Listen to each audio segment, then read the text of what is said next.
Nigel Farage wants to privatise the NHS. Keir Starmer says he'll protect it with his life. And while they're having this very important argument, private companies are extracting £10 million a week from NHS budgets.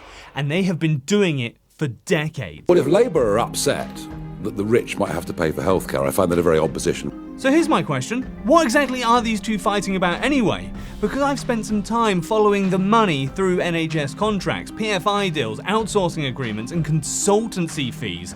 And what I found is that the great British debate about whether to privatise the NHS, it's about 30 years too late. They already did it. They just forgot to tell you. I think this is an absolute disgrace. I'm Andy and this is The Fine Print, and today I'm going to show you how successive governments, Labour, Conservatives, Coalition, take your damn pick, built a system that extracts billions in private profits from public healthcare, while somehow managing to give you neither the efficiency of a private system nor the cost control of a public one. It is actually genuinely impressive, in a watching a car crash in slow motion kind of way. Now, when most people hear NHS privatisation, they picture an American-style insurance system, surprise medical bills, and Walter White cooking meth to pay for chemo. And politicians know this. So they stand up in Parliament and swear blind they'll never do that to the NHS. And technically, I guess they're telling the truth. You won't get a bill after your hip replacement, but here's what they don't mention. The NHS might be paying twice what that hip replacement should actually cost. The hospital it happens in might be hemorrhaging money to PFI investors. The company running the cleaning might have cut corners so badly that infection rates have soared. And the management consultants who advised on all of this definitely got paid. You're not getting charged at the point of service, you're being charged through your taxes, and you are not getting what you paid for. Think of it like this, right? Imagine you're paying for a 5-star hotel, but when you arrive, the room has been sublet to 6 different contractors, none of whom talk to each other, and somehow your bill includes a 30-year mortgage on the building. That is the NHS in 2025.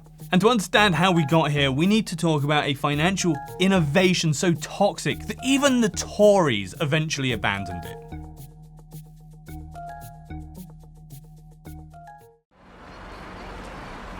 In the 1990s, the government had a problem. NHS hospitals were falling apart.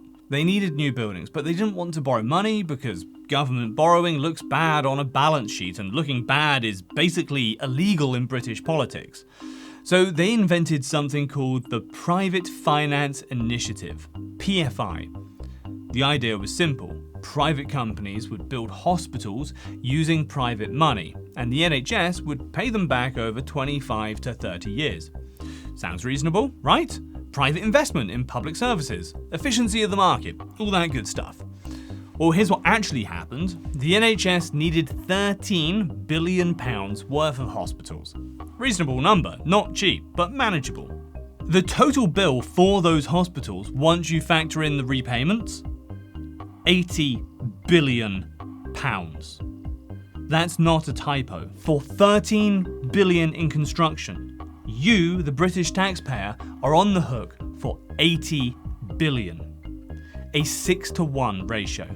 And if you're thinking, well, that must include inflation and stuff over 30 years, right? No, nah. These are real costs. The National Audit Office found that PFI financing cost about 70% more than if the government had just borrowed the money directly. Why?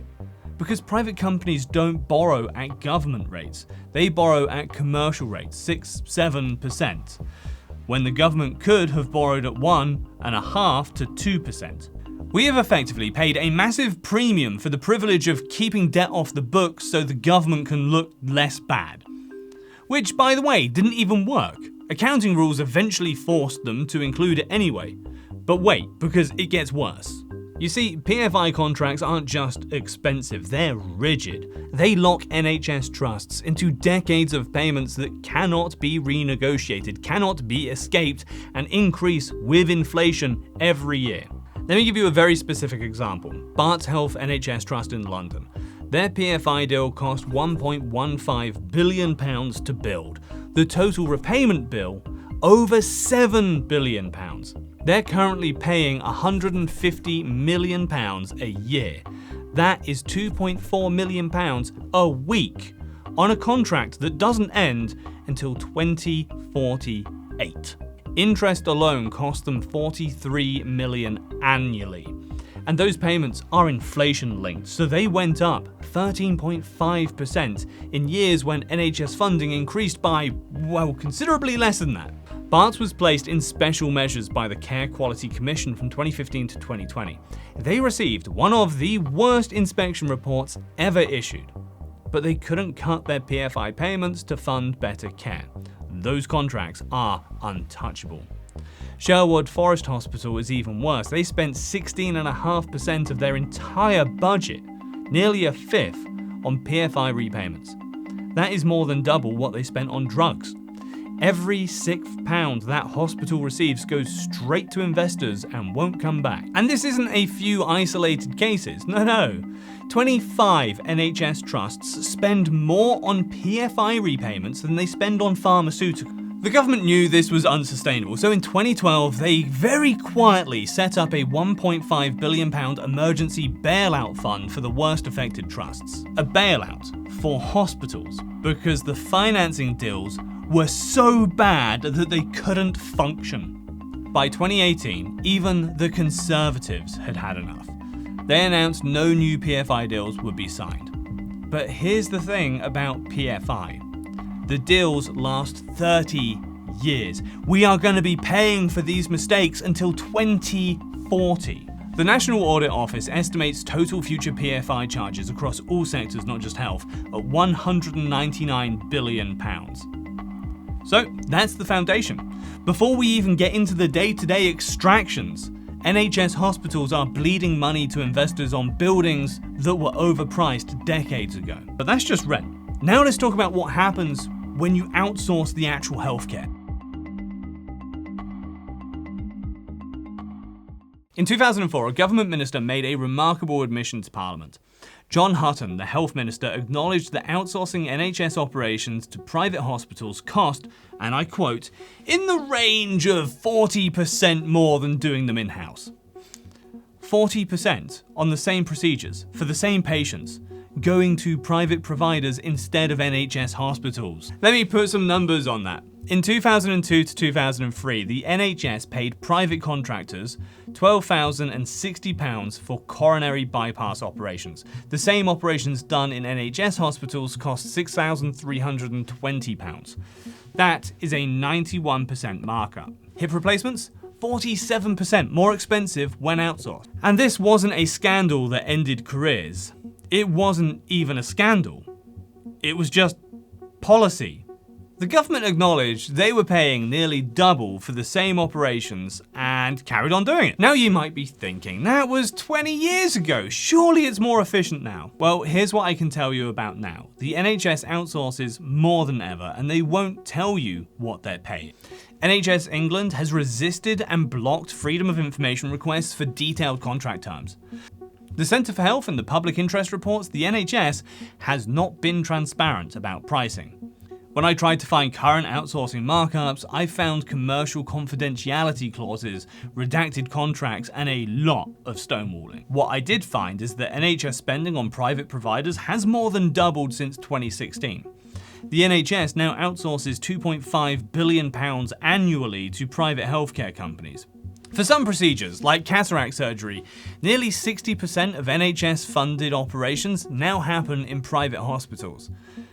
And here's the part that should make you properly angry. So you might think, alright, fine, maybe outsourcing is expensive, but at least private healthcare is quick and efficient, right?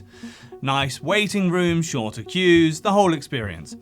And if you're paying privately, like actually privately, out of your own pocket, there might be some truth to that. But when the NHS outsources to private providers, you don't get the private experience. You get NHS waiting lists, NHS referral processes, NHS bureaucracy, and then at the end, a private company extracts profit from the transaction. You are paying the private sector prices through your taxes and getting a public sector experience. It is the worst of both worlds. I'm going to start calling this the corruption tax. Not corruption in the brown envelope sense, corruption in the this system has been corroded until it doesn't work properly sense. Let me show you what I mean. The NHS spends approximately £6,200 on an average hip replacement done in-house. A private hospital charges self-pay patients around £14,400 for the same operation. If you're paying privately, that premium buys you a private room, flexible scheduling, arguably a much nicer experience. But when the NHS outsources, they pay somewhere between those figures. We don't know exactly where, because the contracts are confidential and kept secret. But historical evidence suggests markups of 40 to 90%. And you still get referred through your GP. You still have to wait 2 years to see a doctor. You still get the standard experience. The private company captures all of that profit. You get nothing. And then there are the management consultants. In 2019, the NHS and Department of Health spent £310 million on management consultancy. That is already a lot of money to spend on people telling you how to run things. By 2023, that figure had nearly doubled, £570 million on consultants. NHS England alone saw consultancy spending increase 5-fold between 2021 and 2022, from 16 million to 83 million in a single year. During the Test and Trace programme, the £37 billion COVID response that the National Audit Office found produced, quote, no evidence of a measurable difference to the progress of the pandemic. Deloitte consultants were being paid up to £6,600 per day. Per day. Let me just do some quick maths. £6,600 a day, that's, carry the one, £825 an hour. A Band 5 NHS nurse earns about £14 an hour. So every hour of consultant time costs the equivalent of 59 hours of nursing time. During a pandemic, when we were clapping for NHS workers, the big 8 consultancies, Deloitte, PwC, McKinsey, KPMG, Boston Consultancy Group, PA Consulting, Morehouse and EY, have collectively extracted over £1 billion from NHS contracts since 2019. For context, that's enough to pay for about 25,000 nurses for a year. Instead of having 25,000 nurses, you've paid for some PowerPoint presentations about efficiency savings. And all of this, the PFI payments, the outsourcing, the markups, the consultancy fees, it's all adding up. The campaign group, We Own It, analysed over 72,000 NHS contracts between 2012 and 2024. Total value, £130 billion. Their estimate of how much left NHS budgets as private profit, £6.7 billion. £10 million a week for 12 years. That's not theoretical. That's not could be saved under ideal circumstances. That is money that went to shareholders instead of patient care. And if you're thinking, well, at least nobody died, well, I need to tell you about a study from Oxford University. In 2022, researchers from the University of Oxford published a study in The Lancet Public Health. They tracked the relationship between NHS outsourcing and patient outcomes across 173 clinical commissioning groups in England from 2013 to 2020. What they found was this. For every 1% point increase in private for-profit outsourcing, there was a 0.38% increase in what's called treatable mortality. Treatable mortality means deaths from conditions that shouldn't kill you if you get proper, timely healthcare. Things that modern medicine can fix. Unnecessary deaths. The researchers estimated that charges in outsourcing levels over that period were associated with 557 additional unnecessary treatable deaths. 557 people who, statistically speaking, would have survived and be alive now if only the NHS had kept those services in-house. Now, I need to be a little bit careful here because this is an associational study, not definitive proof of causation. The researchers themselves are careful about that. But the mechanism makes sense, does it not? When you outsource healthcare, you fragment care. Handovers get missed, communication breaks down, the incentives become hitting contract metrics, not patient outcomes. And there's supporting evidence of this. A separate Oxford study found that outsourcing hospital cleaning to private contractors was associated with higher rates of MRSA infections. The companies obviously were cutting corners on staffing, reducing cleaning frequency, and so infections went up. Gotta get them profits, right? The whole premise of privatization is that the private sector is more efficient, that competition drives quality up and costs down. But a study published just last year in the European Journal of Health Economics analysed 38 OECD countries and found, and I'm going to quote this one directly, no evidence supporting the hypothesis that transitioning from a public administered system to a privately dominated system will enhance efficiency. In fact, they found strong evidence that overall efficiency increases with the public share of financing. The international evidence says public healthcare systems are more efficient than private ones, and we have somehow built a hybrid system that captures only the bad parts of both. Let's all have a quick clap for our leadership. I want to end with a story that encapsulates everything I've told you. In 2012, a company called Circle Health made history. They became the first private company to take over management of an entire NHS hospital, Hitchingbrook in Cambridgeshire. This was the experiment. This was going to prove that private sector efficiency could save the NHS. 10-year contract, full management control, the works. Circle's backers included Crispin O'Day and Paul Roddock, hedge fund managers who had donated £790,000 to the Conservative Party. So, major Tory donors back a company that gets the first ever contract to run an NHS hospital. I am sure that that's just a coincidence, right guys? Circle promised to turn the hospital around. They talked about efficiency, they talked about innovation, private sector discipline. And 3 years later, they walked away. The contract had a clause that let them exit if losses exceeded a certain threshold. When the losses hit that number, Circle triggered the exit clause and left the NHS to clean up the mess. Shortly after Circle departed, the Care Quality Commission rated Hitchinbrook's care as inadequate. That's the experiment. That's what full privatization looks like. A private company takes over, extracts what it can, and when things get tough, they leave. The risk stays with the public. It always stays with the public. So where does this leave us? Keir Starmer's government has made noise about reform. They've talked about reducing NHS reliance on the private sector, but they've also talked about using private capacity to cut waiting lists, which means more outsourcing, not less. The PFI contracts can't be unwound. They run until the 2040s. The consultants aren't going anywhere, and the outsourcing continues. And what about Nigel Farage? His alternative, actual explicit privatization, would just formalise what's already happening. At least you'd know who to blame. The truth is, both sides of this debate are selling you something that doesn't exist anymore. Starmer can't protect an NHS that's already been hollowed out. Farage can't privatise something that's already largely privatised. The heist has already happened. You're living in the aftermath. The NHS isn't being privatised, it's being strip-mined. Every PFI payment, every outsourcing markup, every consultant fee, it's value extraction dressed up as public service. And until we're honest about that, nothing is going to change.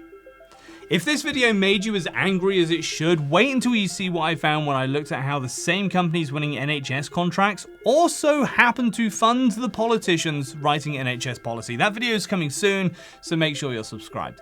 In the meantime, if you want to understand how corporations capture governments, not just in healthcare, but across the board, that's what this channel's all about. Subscribe if you want to follow the money with me. I'm Andy, this has been The Fine Print, and remember, they're not privatising the NHS, they already did.